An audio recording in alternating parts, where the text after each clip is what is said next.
Nicolas Maduro says he's the first working-class president of Venezuela. He calls himself the son of socialist Hugo Chavez, and he has promised to fix Venezuela's enormous economic crisis. If you re-elect me as president of Venezuela, I promise to completely defeat the economic war and to lead an economic revolution along with the working-class people. But hundreds of thousands of Venezuelans who demonstrated last year blame him for actually causing the crisis he now says he can fix. Maduro grew up in a moderately well-off family in Caracas. His father was engaged in leftist politics and the labor movement. Maduro worked as a bus driver before he ran for office.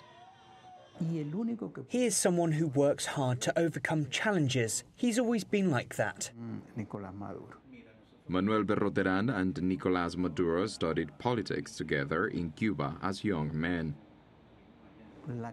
There's a media campaign against Maduro to make him look stupid. I know how smart he is. People just want to create a bad image of him, as they did with Chavez. The late Hugo Chavez played a major role in Maduro's rise to power. After Maduro was elected as a deputy of the National Assembly, Chavez chose him as foreign minister and then as vice president and handpicked successor.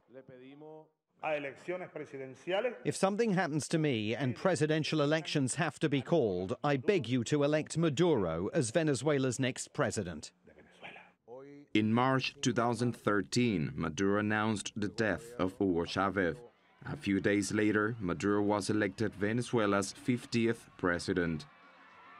In the 5 years since Maduro became president, oil prices have collapsed, and Venezuela has become mired in a deep economic crisis with shortages of food, running water, and medicine.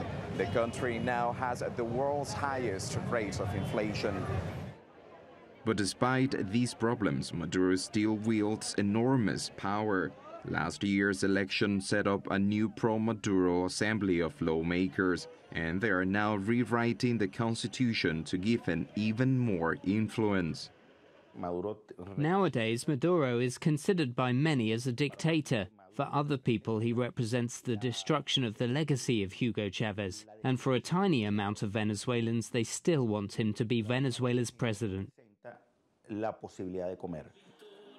Maduro largely blames Venezuela's economic crisis on the U.S.